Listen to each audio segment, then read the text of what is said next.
Debunking money myths you thought were true. Did you know that nearly 70% of Americans couldn't pass a basic financial literacy test? Yet most of us think we understand how money works. Today, I'm taking on the challenge of debunking the money myths you probably still believe. These myths aren't just harmless misconceptions, they're actively preventing you from reaching your full financial potential. As Ralph Waldo Emerson said, a man becomes what he thinks about all day long. So let's make sure that what we're thinking about money is actually true.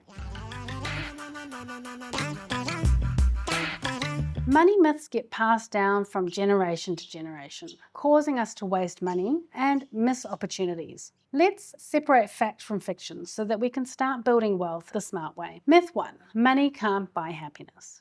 This might be the most common myth out there. While it sounds virtuous to say money doesn't matter, the research tells a different story. Financial security alleviates stress, provides access to healthcare, allows you to help others, and gives you freedom to choose how you spend your time. A Princeton study found that emotional well-being rises with income up to about $75,000 per year.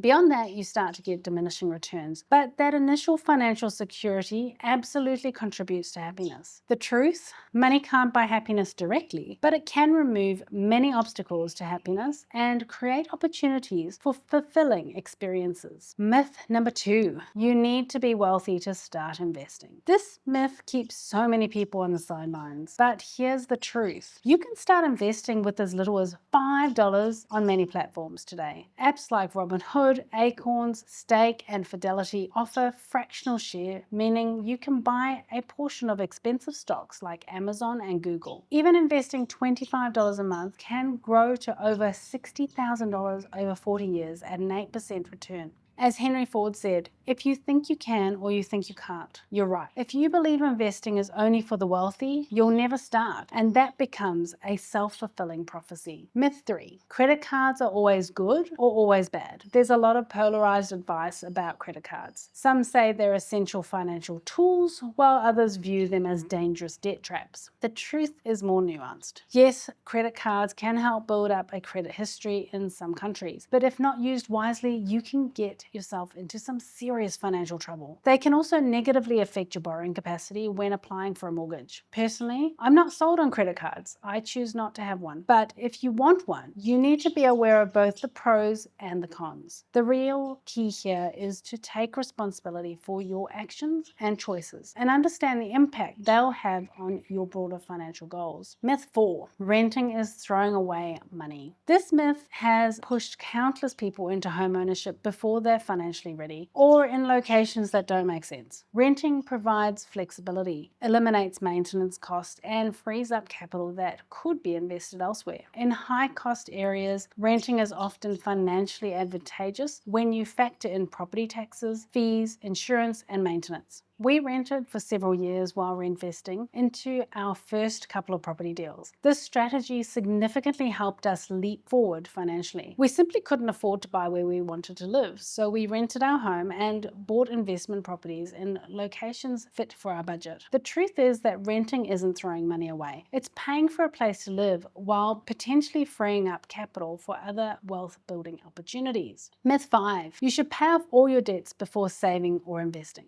This all-or-nothing approach can increase your financial vulnerability. Without an emergency fund, any unexpected expenses send you right back into the debt trap. Build an emergency fund of at least $1,000 while paying down high-interest debt. Then increase your emergency fund to 3 to 6 months of expenses while continuing to tackle debt and beginning to invest. This balanced approach creates financial resilience that prevents future debt cycles. Myth 6. Government retirement benefits will cover all your needs. Many younger adults either assume government pensions will fully support them in retirement or believe these systems won't exist when they retire. Neither extreme is accurate. Different countries call these programs by different names. Social Security in the US, state pension in the UK, age pension in Australia, and so on. But regardless of what they're called, they typically provide only basic safety net, not a comfortable lifestyle. In Australia, it's increasingly unlikely that age pension will be sufficient or even available to many future retirees. That's exactly why Matt and I have worked so hard to ensure we can fend for ourselves financially in retirement. The smart approach is to build your own retirement savings and investing, treating any government benefits as a potential supplement, not your primary retirement plan. Myth number 7.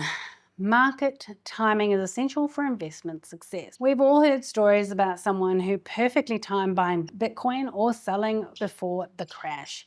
These stories create the myth that successful investing requires predicting market movements. In reality, even professional fund managers fail to consistently time the market. Research shows that staying invested through market cycles and consistently investing, also known as dollar cost averaging, typically outperforms attempts to time market highs and lows. As my property mentor frequently says, wealth is an accumulation, not trading. Consistent investing over time is far more reliable than trying to outsmart the market. This patient, long-term approach has been the foundation of wealth creation for many of the world's most successful investors. Myth number 8. A university degree always pays for itself. The blanket advice that you must go to university to succeed has led many people into significant debt without a clear return on investment. I never went to university, and I've done reasonably well in my career and businesses. Unfortunately, many people graduate with qualifications for jobs that no longer exist or are rapidly changing. The truth is more nuanced. Return on education investment varies dramatically by field, institution, and individual circumstances. Some technical degrees might pay off quickly, while others may never provide an adequate financial return compared to their cost. So be very mindful when choosing a university degree. Calculate the total cost against the realistic income potential in your chosen field, and consider whether the specific qualification is truly necessary for your goals. Alternatively, paths like apprenticeships, trade schools, certifications, and entrepreneurship may offer better returns for many people. Myth number 9.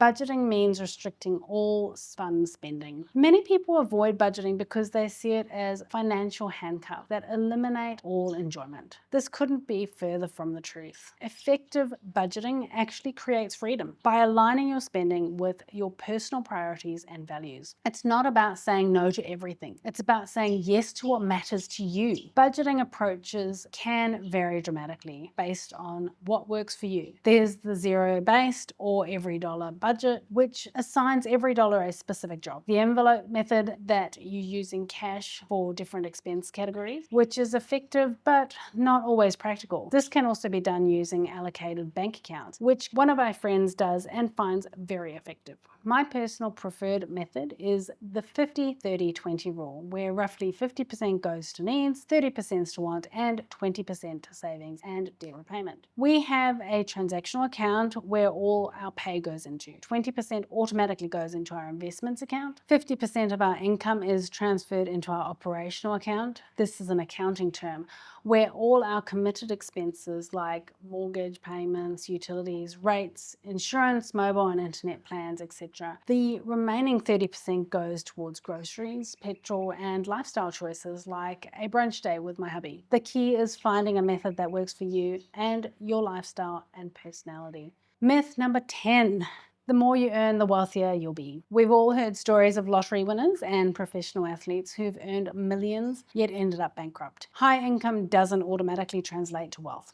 What you do with your money matters more than how much you make. Someone earning $50,000 who saves and invests consistently will likely build more wealth than someone earning $200,000 who spends all their money. It's important to avoid lifestyle creep as your income increases. Instead of upgrading your car or home with every raise, consider putting that extra money towards paying down your mortgage, investing, or funding education for yourself or your children. These choices build long-term wealth rather than temporary status. As the saying goes, it's not about how much money you make, but how much money you keep. Focus on increasing the gap between your income and spending, then investing the difference. That's far more effective than trying trying to keep up with the Joneses. What we focus on expands, and we are magnetically pulled towards it. If you're focusing on these myths and limitations, that's what you'll create in your financial life. Instead, focus on the truth that financial freedom is possible regardless of your starting point.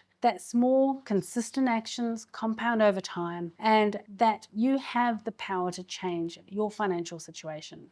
As we wrap up today's myth-busting session, remember what Earl Nightingale said in The Stranger's Secret. You become what you think about. Starting today, think differently about money. Question the common wisdom you've heard and base your financial decisions on facts, not myths. For additional resources, be sure to check out the show notes where I've linked some helpful templates like the Financial Fitness Tracker, the Debt Snowball Spreadsheet, and Financial Terms Glossaries. These tools will help you to put today's insights into action. Financial literacy isn't just about knowing the right moves. It's about understanding why these moves work and applying them consistently in your life. That's how true transformation happens. If you're new to this channel or returning for some fresh insights, welcome. I'm glad you're here. Until next time, I'm Christine. Thank you for committing to a life of freedom, choice, and abundance through financial literacy.